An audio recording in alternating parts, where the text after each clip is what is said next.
Hello दोस्तों, नमस्कार। कैसे हैं आप? आई होप कि एकदम आप जबरदस्त होंगे दोस्तों। तो स्वागत है आपका फिर से आपके अपने यूट्यूब चैनल एम्बिशन क्लासेस 2019 में। तो दोस्तों आज हम डिस्कस करने वाले हैं एंट्रोपी पर। जी हाँ दोस्तों, बहुत ही इंपॉर्टेंट टॉपिक्स है आज का एंट्रोपी, जो कि क्लास किससे 11th में, 12th में और हायर क्लासेस में बहुत ही ज़्यादा क्या होने वाला है, इंपॉर्टेंट होने वाला है। दोस्तों हम पूरे एंट्रोपी के आज कॉन्सेप्ट को मैक्सिमम कोशिश करेंगे सारा कवर करने का। तो बिना देर के स्टार्ट करते हैं आज का टॉपिक हम, जिसका नाम होगा एंट्रोपी। ओके, एंट्रोपी सिस्टम में दोस्तों क्या होता है कि एंट्रोपी किस चीज को बोलेंगे, तो एंट्रोपी एक्चुअली में होता है क्या, एंट्रोपी ये होती है एक रैंडमनेस या डिसऑर्डरनेस को मेजर करने की डिग्री होती है। तो कहेंगे कि entropy is the degree of measure of randomness और द डिसऑर्डरनेस। माना कोई भी चीज देखिए कि एक रूम है ये, ओके, समझ के चलना, एक एक चीज को समझ के चलना। एक रूम है, यहां पर 2 लोग रहते हैं। एक दूसरा रूम है, यहां पर कितने रहते हैं? 4 लोग रहते हैं। ओके, समझ में आया? तो पार्टिकल, जहां ज्यादा पार्टिकल्स होंगे वो उतना ज्यादा क्या करेंगे? मूवमेंट करेंगे। जितना ज्यादा पार्टिकल्स होंगे उतना ज्यादा मूवमेंट करेंगे, और जब ज्यादा मूवमेंट करेंगे तो उसमें डिसऑर्डरनेस उतना ज्यादा होगा। क्या होगा? डिसऑर्डरनेस उनमें ज्यादा होगा, रैंडमनेस उतनी ज्यादा होगी। 2 पार्टिकल होंगे, इधर उधर मूव करेंगे, 4 होंगे, इधर इधर इधर इधर इधर हर तरफ मूव करेंगे। तो कहेंगे रैंडमनेस ये होगी, वो किसकी ज्यादा होगी? इसकी ज्यादा होगी, और इसकी क्या होगी? लो होगी, यार क्या होंगे? मिनिमम होगी। इसकी रैंडमनेस क्या होगी? मिनिमम। समझ में आया? तो हम बात करेंगे कि एक्चुअली डिफाइन कैसे करेंगे। तो entropy is the degree of measure, or we can say entropy is the measure of degree of randomness or the disorderness। किसको? randomness और disorderedness। जो डिसऑर्डरनेस और रैंडमनेस को जो मेजर करती है, उसी डिग्री को हम क्या बोलते हैं? एंट्रोपी। नॉर्मली बेस पे कहा जाए तो एंट्रोपी को रिप्रेजेंट किया जाता है, वो किया जाएगा कैपिटल एस से। किससे रिप्रेजेंट किया जाएगा? कैपिटल एस से रिप्रेजेंट किया जाएगा दोस्तों। किसको? एंट्रोपी को। अब बात आती है कि कैसे पता करेंगे। तो ये बात कहेंगे कि अगर क्या होगी? रैंडमनेस ज्यादा होगी, सॉरी यहां पर लिखें greater the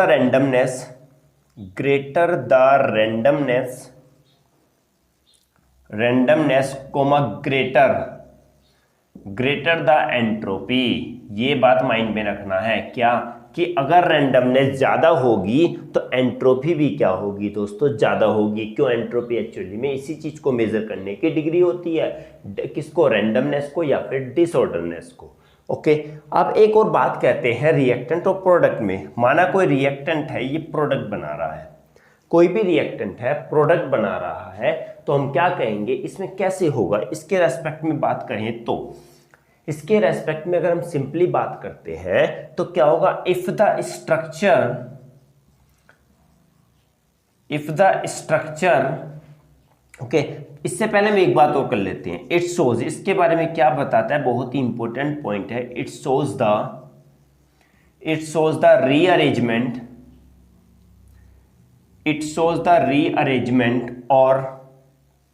rearrangement of ions और atoms in the chemical reaction। ये बात ध्यान रखिएगा। क्या ध्यान रखना है? कि केमिकल रिएक्शन में जो एटम्स या आयंस का रीअरेंजमेंट होता है, ये उसी को शो करता है।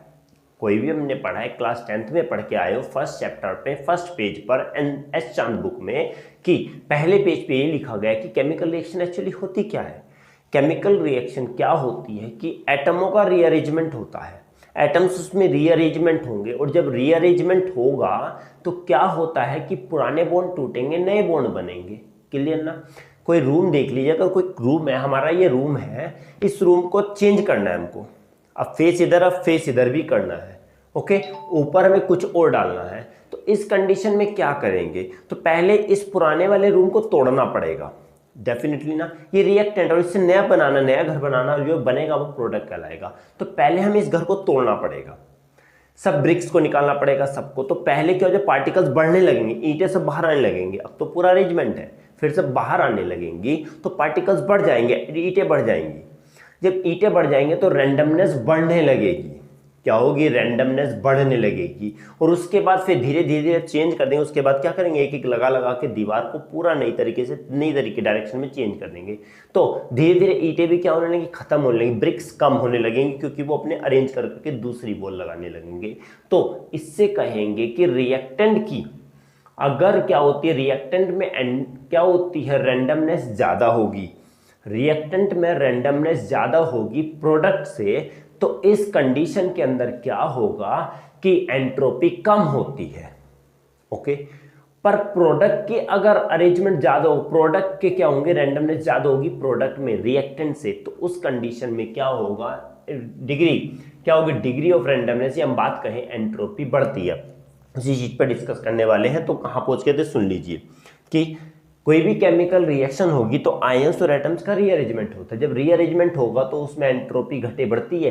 तो यही किसको शो करे, यही इसी को शो करता है क्या, कि हमने कहा एंट्रोपी शो करती है आयंस और एटम्स को, किसी भी केमिकल रिएक्शन में उनके अरेंजमेंट को रिप्रेजेंट करती है। ओके, चाहो तो दोस्तों आप इसका स्क्रीनशॉट ले लो, क्योंकि अब हम एक नई बात को डिस्कस करने वाले हैं। बिल्कुल दोस्तों, एक एक चीज करके पढ़िएगा। अगर आपको कोई डाउट होता है प्लीज आप हमें बिल्कुल निसंकोच होकर बिना टेंशन के डायरेक्टली आप पूछ सकते हैं दोस्तों। ओके, बात करेंगे दोस्तों अब इसके छोटे से पार्ट की। एक छोटा सा पार्ट हम बात करें कि क्या अभी हमने जो कहा है उसको हम थोड़ा सा बता देते हैं। कि अभी कहा था कि R2 प्रोडक्ट बन रहा है, रिएक्टेंट टू प्रोडक्ट बना है। ओके, बात करें फर्स्ट वाले पॉइंट की, if the structure of product is more disordered,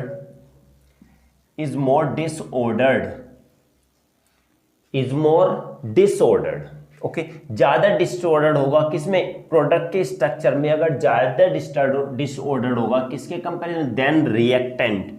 तो अभी बोला था कि यहां पर ज्यादा डिसऑर्डरनेस है, यहां पर कम है, रिएक्टेंट में कम था, यहां पर बढ़ गया।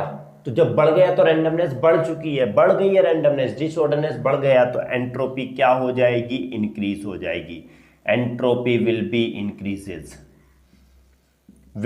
इंक्रीजेस, क्या हो जाएगी दोस्तों, एंट्रोपी यहां पर बढ़ जाएगी। सेकंड केस आता है कि इफ द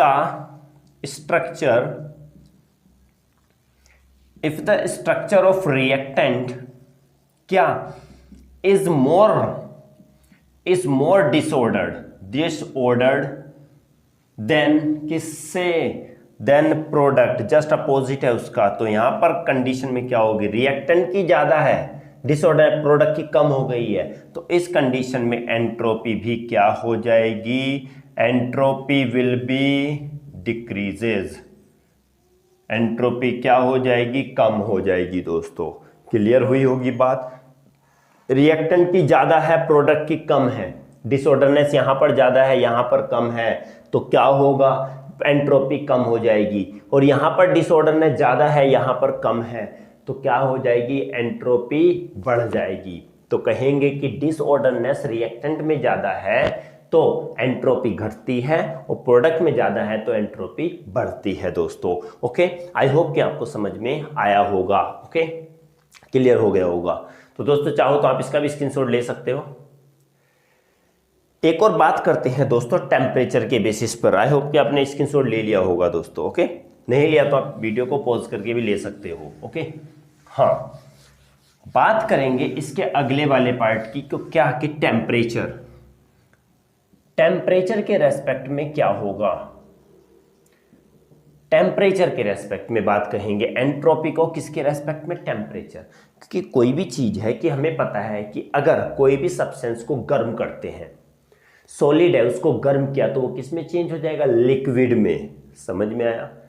सॉलिड में पार्टिकल्स क्लोजली पैक्ड थे, फोर्स ऑफ अट्रैक्शन ज्यादा था, लिक्विड में आने पर फोर्स ऑफ अट्रैक्शन कम हो जाएगा और मूवमेंट बढ़ जाएगा। मूवमेंट बढ़ रहा है तो उसी कंडीशन में एंट्रोपी भी क्या हो जाएगी, रैंडमनेस बढ़ेगी तो एंट्रोपी भी बढ़ जाएगी। करेंगे कि क्या, अगर टेम्परेचर इंक्रीज होगा ऑन इंक्रीजिंग द टेम्परेचर, इसमें लिख लो ऑन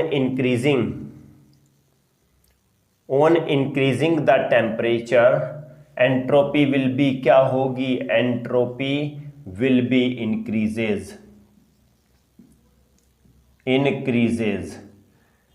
क्या होगा, अगर टेम्परेचर बढ़ाएंगे तो एंट्रोपी भी क्या होगी, बढ़ेगी, क्योंकि पहले सॉलिड था, अब इसको हीट करके हमने क्या बना दिया, लिक्विड बना दिया। क्या बना दिया, लिक्विड बना दिया दोस्तों, लिक्विड बन गया तो पार्ट मूवमेंट बढ़ गया। जब मूवमेंट बढ़ गया तो रैंडमनेस भी बढ़ जाएगी। जब रैंडमनेस बढ़ जाएगी तो क्या कहेंगे कि एंट्रोपी भी अपने आप बढ़ जाती है दोस्तों। क्लियर हो गया। हाँ, लिक्विड तो इधर आएंगे तो एंट्रोपी क्या होगी, इधर की बात करेंगे, एंट्रोपी घट जाएगी, और इधर से जाएगी तो एंट्रोपी, एस को लिखेंगे, सॉरी एस क्या हो जाएगा, बढ़ जाएगा। इधर जाएंगे तो एस से रिप्रेजेंट करेंगे, एस घट जाएगा। ओके, क्योंकि यहां आने पर पार्टिकल का मूवमेंट कम हो जाता है। पार्टिकल मूवमेंट नहीं करेंगे, सिर्फ वाइब्रेट करेंगे। सॉलिड में पार्टिकल वाइब्रेट करेंगे तो यहाँ पर एंट्रोपी कम हो जाती है, पर इधर से इधर जाने पर, सॉलिड टू लिक्विड आने पर एंट्रोपी बढ़ जाती है, क्योंकि रैंडमनेस बढ़ जाएगी। Second, on decreasing the temperature, तो क्या हो जाएगी, एंट्रोपी यहां भी क्या हो जाती है, विल बी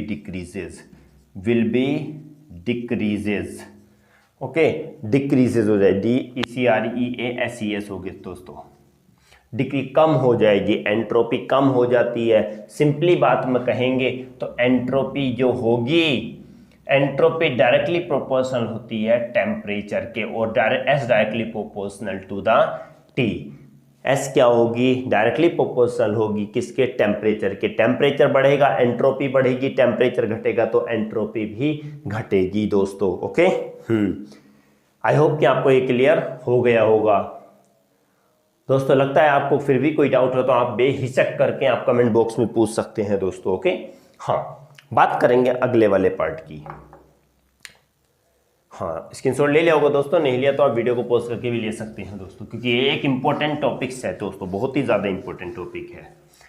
ओके, बात आएंगे, एक और बात आती है एंट्रोपी के बारे में। एंट्रोपी एक्चुअली क्या होता है, स्टेट फंक्शन होता है। आप लोगों ने पढ़ा होगा स्टेट फंक्शन और क्या पाथ फंक्शन।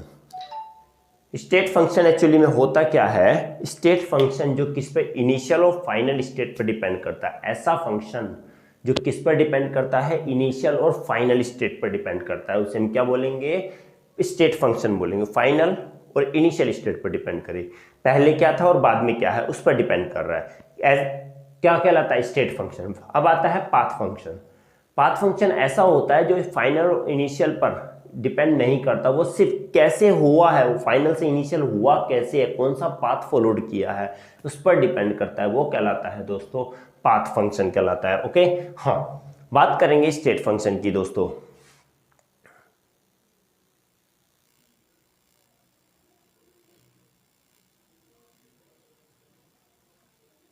हाँ, सॉरी थोड़ा हो गया था। ओके, स्टेट फंक्शन की बात कहेंगे तो एंट्रोपी क्या है, स्टेट फंक्शन है।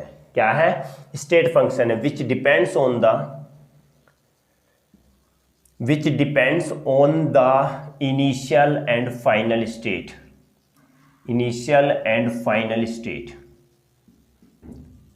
State of the system,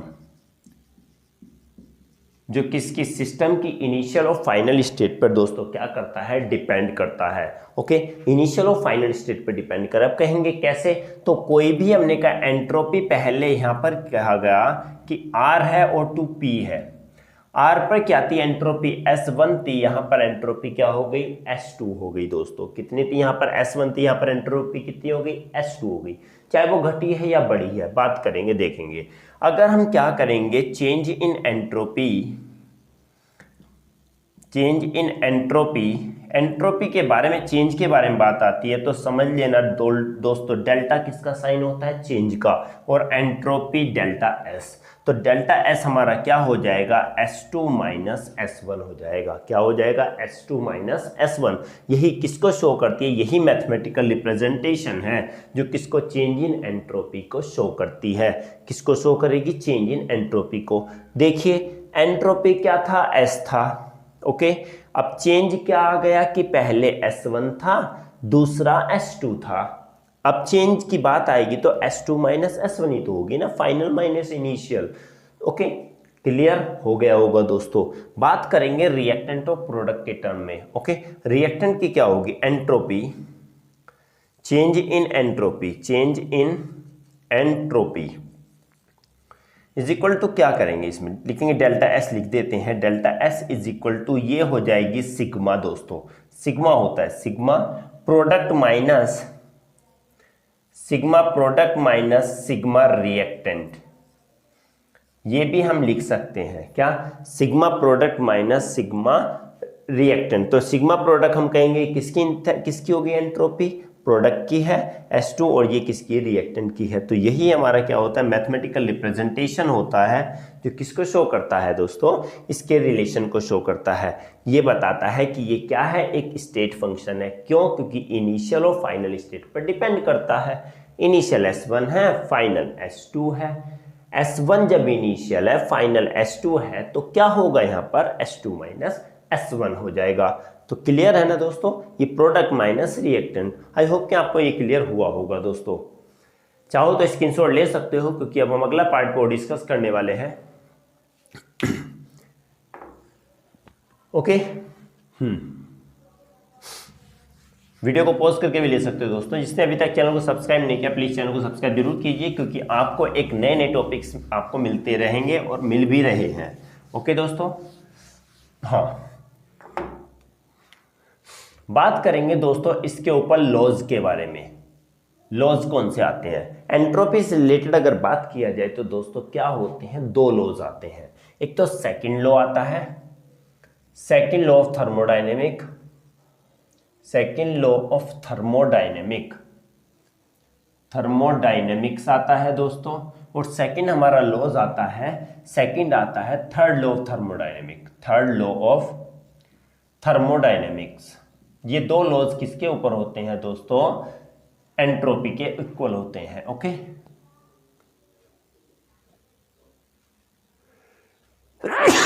sorry, हाँ, सेकंड लॉ ऑफ थर्मोडायनेमिक्स क्या बताता है दोस्तों, सेकंड लॉ ऑफ थर्मोडायनेमिक्स का रिप्रेजेंटेशन करते हैं तो ये बताता है कि डेल्टा एस, एस क्या है, चेंज इन,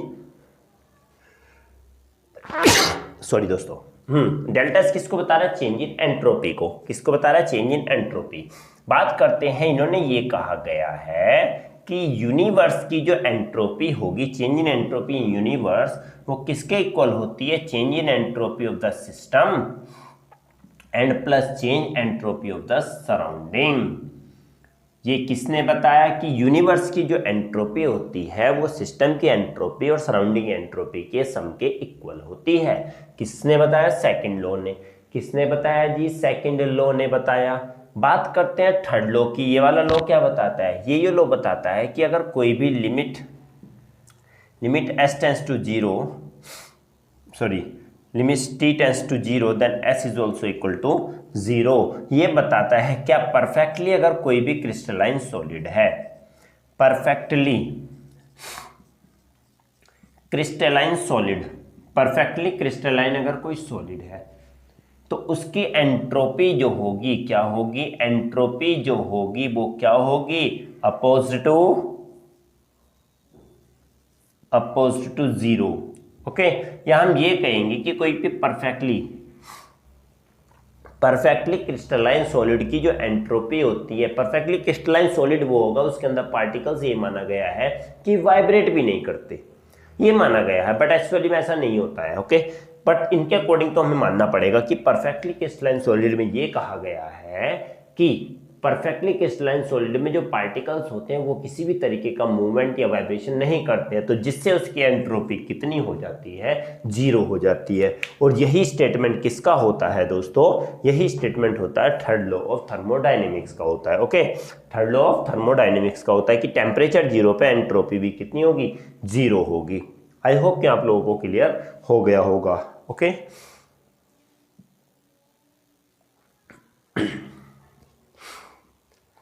आई होप कि दोस्तों आपका समझ में आ रहा होगा और आगे भी समझ में आएगा। एंट्रोपी दोस्तों आज का कॉन्सेप्ट बस इतना ही था।